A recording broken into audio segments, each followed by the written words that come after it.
Laskar Israel dihitung untuk kedua kalinya. Bilangan 26 ayat 1 sampai 65. Sesudah tulah itu berfirmanlah Tuhan kepada Musa dan kepada Eleazar, anak Imam Harun. Hitunglah jumlah segenap umat Israel yang berumur 20 tahun ke atas menurut suku mereka, semua orang yang sanggup berperang di antara orang Israel. Lalu berkatalah Musa dan Imam Eleazar kepada mereka di dataran Moab di tepi sungai Yordan dekat Yeriko. Hitunglah jumlah seluruh orang yang berumur 20 tahun ke atas, seperti yang diperintahkan Tuhan kepada Musa. Inilah orang Israel yang telah keluar dari tanah Mesir. Ruben ialah anak sulung Israel. Bani Ruben ialah dari Henok, kaum orang Henok. Dari Palu, kaum orang Palu. Dari Hesron, kaum orang Hesron. Dan dari Karmi, kaum orang Karmi. Itulah kaum-kaum orang Ruben, dan orang-orang yang dicatat dari mereka berjumlah 43.730 orang. Adapun anak Palu ialah Eliab, dan anak-anak Eliab ialah Nemuel, Datan, dan Abiram. Datan dan Abiram, orang-orang yang dipilih oleh umat itu, ialah orang-orang yang telah membantah Musa dan Harun dalam kumpulan Korah ketika mereka membantah Tuhan. Tetapi bumi membuka mulutnya dan menelan mereka bersama-sama dengan Korah. Ketika kumpulan itu mati, ketika ke-250 orang itu dimakan api, sehingga mereka menjadi peringatan. Tetapi anak-anak Korah tidaklah mati. Bani Simeon menurut kaum mereka ialah dari Nemuel, kaum orang Nemuel, dari Yamin, kaum orang Yamin, dari Yakin, kaum orang Yakin, dari Serah, kaum orang Serah, dan dari Saul, kaum orang Saul. Itulah kaum-kaum orang Simeon, 22.200 orang banyaknya. Bani Gad menurut kaum mereka ialah dari Sefon, kaum orang Sefon, dari Hagi, kaum orang Hagi, dari Syuni, kaum orang Syuni, dari Osni, kaum orang Osni, dari Eri, kaum orang Eri, dari Erot, kaum orang Erot, dan dari Areli, kaum orang Areli. Itulah kaum-kaum Bani Gad, dan orang-orang yang dicatat dari mereka berjumlah 40.500 orang. Anak-anak Yehuda ialah Er dan Onan, tetapi Er dan Onan itu mati di tanah Kanaan.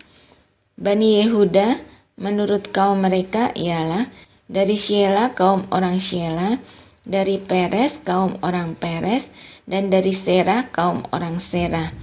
Bani Peres ialah dari Hesron, kaum orang Hesron, dan dari Hamul, kaum orang Hamul. Itulah kaum-kaum Yehuda, dan orang-orang yang dicatat dari mereka berjumlah 76.500 orang. Bani Isakar menurut kaum mereka ialah dari Tola, kaum orang Tola, dari Pua, kaum orang Pua, dari Yasub, kaum orang Yasub, dan dari Simron, kaum orang Simron. Itulah kaum-kaum Isakar, dan orang-orang yang dicatat dari mereka berjumlah 64.300 orang. Bani Sebulon menurut kaum mereka ialah dari Seret, kaum orang Seret, dari Elon, kaum orang Elon, dan dari Yahlel, kaum orang Yahlel. Itulah kaum-kaum orang Sebulon, dan orang-orang yang dicatat dari mereka berjumlah 60.500 orang. Keturunan Yusuf menurut kaum mereka ialah orang Manasye dan orang Efraim. Bani Manasye ialah dari Makir, kaum orang Mahir, dan Makir beranakan Gilead, dari Gilead kaum orang Gilead. Inilah Bani Gilead, dari Ieser, kaum orang Ieser, dari Helek, kaum orang Helek, dari Asriel, kaum orang Asriel, dari Sekem, kaum orang Sekem, dari Semida, kaum orang Semida, dan dari Hefer, kaum orang Hefer. Adapun Selafehat bin Hefer tidak mempunyai anak laki-laki, tetapi anak perempuan saja. Dan nama anak-anak perempuan Selafehat ialah Mahla, Noat, Hokla, Milka, dan Tirsa. Itulah kaum-kaum Manasye, dan orang-orang yang dicatat dari mereka berjumlah 52.700 orang. Inilah Bani Efraim menurut kaum mereka, dari Sutelah kaum orang Sutelah, dari Beker kaum orang Beker, dan dari Tahan kaum orang Tahan. Dan inilah Bani Sutelah dari Eran kaum orang Eran. Itulah kaum-kaum Bani Efraim, dan orang-orang yang dicatat dari mereka berjumlah 32.500 orang banyaknya. Itulah Bani Yusuf menurut kaum mereka. Bani Benyamin menurut kaum mereka ialah dari Bela kaum orang Bela, dari Asibel kaum orang Asibel, dari Ahiram kaum orang Ahiram, dari Sefufam kaum orang Sefufam, dan dari Hufam kaum orang Hufam. Dan anak-anak Bela ialah Aret dan Naaman. Dari Aret kaum orang Aret, dan dari Naaman kaum orang Naaman. Itulah Bani Benyamin menurut kaum mereka, dan orang-orang yang dicatat dari mereka berjumlah 45.600 orang. Inilah Bani Dan menurut kaum mereka, dari Suham kaum orang Suham. Itulah kaum-kaum Dan menurut kaum mereka. Segala kaum orang Suham, orang-orang yang dicatat dari mereka berjumlah 64.400 orang. Bani Asyir menurut kaum mereka ialah dari Yima kaum orang Yima, dari Yiswi kaum orang Yiswi, dan dari Beria kaum orang Beria. Mengenai Bani Beria, dari Heber kaum orang Heber, dan dari Malkiel kaum orang Malkiel. Dan nama anak perempuan Asyir ialah Serah. Itulah kaum-kaum Bani Asyir, dan orang-orang yang dicatat dari mereka berjumlah 53.400 orang. Bani Naftali menurut kaum mereka ialah dari Yahsel kaum orang Yahsel, dari Guni kaum orang Guni, dari Yeser kaum orang Yeser, dan dari Shelem kaum orang Shelem. Itulah kaum-kaum Naftali menurut kaum mereka. Dan orang yang dicatat dari mereka berjumlah 45.400 orang. Itulah orang-orang yang dicatat dari orang Israel, 601.730 orang banyaknya. Tuhan berfirman kepada Musa, kepada suku-suku itulah harus dibagikan tanah itu menjadi milik pusaka menurut nama-nama yang dicatat. Kepada yang besar jumlahnya, haruslah engkau memberikan milik pusaka yang besar, dan kepada yang kecil jumlahnya, haruslah engkau memberikan milik pusaka yang kecil. Kepada setiap suku sesuai dengan jumlah orang-orangnya yang dicatat, haruslah diberikan milik pusaka. Tetapi tanah itu harus dibagikan dengan membuang undi menurut nama suku-suku nenek moyang mereka. Haruslah mereka mendapat milik pusaka.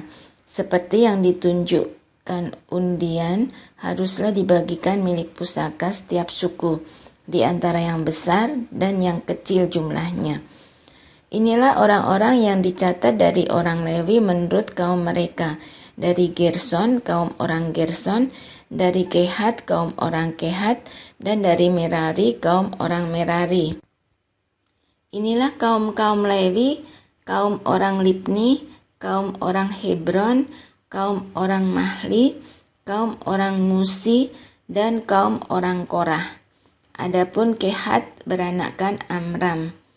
Dan nama istri Amram ialah Yokebed, anak perempuan Lewi yang dilahirkan bagi Lewi di Mesir. Dan bagi Amram, perempuan itu melahirkan Harun dan Musa dan Miriam, saudara mereka yang perempuan. Pada Harun lahir Nadab dan Abihu, Eleazar dan Itamar. Tetapi Nadab dan Abihu mati ketika mereka mempersembahkan persembahan api yang asing ke hadapan Tuhan. Dan orang-orang yang dicatat dari mereka berjumlah 23.000 orang. Semuanya laki-laki yang berumur 1 bulan ke atas, sebab mereka tidak dicatat bersama-sama dengan orang Israel, karena mereka tidak diberikan milik pusaka di tengah-tengah orang Israel. Itulah orang-orang yang dicatat oleh Musa dan Imam Eleazar ketika keduanya mencatat orang-orang Israel di dataran Moab di tepi sungai Yordan dekat Yeriko. Di antara mereka tidak terdapat seorang pun yang dicatat Musa dan Imam Harun ketika keduanya mencatat orang Israel di padang gurun Sinai. Sebab Tuhan telah berfirman tentang mereka, pastilah mereka mati di padang gurun. Dari mereka itu tidak ada seorang pun yang masih tinggal hidup selain dari Kaleb bin Yefune dan Yosua bin Nun. Hak waris bagi anak-anak perempuan, Bilangan 27 ayat 1 sampai 11. Kemudian mendekatlah anak-anak perempuan Selafehat bin Hefer bin Gilead bin Makir bin Manasye dari kaum Manasye bin Yusuf. Nama anak-anaknya itu adalah Mahla, Noah, Hokla, Milka, dan Tirsa. Dan berdiri di depan Musa dan Imam Eleazar dan di depan para pemimpin dan segenap umat itu dekat pintu kemah pertemuan, serta berkata, Ayah kami telah mati di padang gurun, walaupun ia tidak termasuk ke dalam kumpulan yang bersepakat melawan Tuhan, ke dalam kumpulan Korah. Tetapi ia telah mati karena dosanya sendiri dan ia tidak mempunyai anak laki-laki. Mengapa nama ayah kami harus hapus dari tengah-tengah kaumnya? Oleh karena ia tidak mempunyai anak laki-laki, berilah kami tanah milik di antara saudara-saudara ayah kami. Lalu Musa menyampaikan perkara mereka itu ke hadapan Tuhan. Maka berfirmanlah Tuhan kepada Musa, perkataan anak-anak perempuan Selafehat itu benar. Memang kau harus memberikan tanah milik pusaka kepadanya di tengah-tengah saudara-saudara ayahnya. Engkau harus memindahkan kepadanya hak atas milik pusaka ayahnya. Dan kepada orang Israel, engkau harus berkata, apabila seseorang mati dengan tidak mempunyai anak laki-laki, maka haruslah kamu memindahkan hak atas milik pusakanya kepada anaknya yang perempuan. Apabila ia tidak mempunyai anak perempuan, maka haruslah kamu memberikan milik pusakanya itu kepada saudara-saudaranya yang laki-laki. Dan apabila ia tidak mempunyai saudara-saudara lelaki, maka haruslah kamu memberikan milik pusakanya itu kepada saudara-saudara lelaki ayahnya. Dan apabila ayahnya tidak mempunyai saudara-saudara lelaki, maka haruslah kamu memberikan milik pusakanya itu kepada kerabatnya yang terdekat dari antara kaumnya, supaya dimilikinya. Itulah yang harus menjadi ketetapan hukum bagi orang Israel, seperti yang diperintahkan Tuhan kepada Musa. Yosua mengganti Musa, Bilangan 27 ayat 12-23. Tuhan berfirman kepada Musa, naiklah ke gunung Abarim ini, dan pandanglah negeri yang kuberikan kepada orang Israel. Sesudah engkau memandangnya, maka engkau pun juga akan dikumpulkan kepada kaum leluhurmu, sama seperti Harun abangmu dahulu. Karena pada waktu pembantahan umat itu di padang gurun Sin, kamu berdua telah memberontak terhadap titahku, untuk menyatakan kekudusanku di depan mata mereka dengan air itu. Itulah mata air Meriba dekat Kades di padang gurun Sin. Lalu berkatalah Musa kepada Tuhan, biarlah Tuhan Allah dari roh segala makhluk mengangkat atas umat ini seorang yang mengepalai mereka waktu keluar dan masuk, dan membawa mereka keluar dan masuk, supaya umat Tuhan jangan hendaknya seperti domba-domba yang tidak mempunyai gembala. Lalu Tuhan berfirman kepada Musa, ambillah Yosua bin Nun, seorang yang penuh roh, letakkanlah tanganmu atasnya. Suruhlah ia berdiri di depan Imam Eleazar dan di depan segenap umat. Lalu berikanlah kepadanya perintahmu di depan mata mereka itu, dan berilah dia sebagian dari kewibawaanmu, supaya segenap umat Israel mendengarkan dia. Ia harus berdiri di depan Imam Eleazar, supaya Eleazar menanyakan keputusan Urim bagi dia di hadapan Tuhan. Atas titahnya mereka akan keluar, dan atas titahnya mereka akan masuk. Ia beserta semua orang Israel, segenap umat itu. Maka Musa melakukan seperti yang diperintahkan Tuhan kepadanya. Ia memanggil Yosua dan menyuruh dia berdiri di depan Imam Eleazar dan di depan segenap umat itu. Lalu ia meletakkan tangannya atas Yosua dan memberikan kepadanya perintahnya, seperti yang difirmankan Tuhan dengan perantaraan Musa.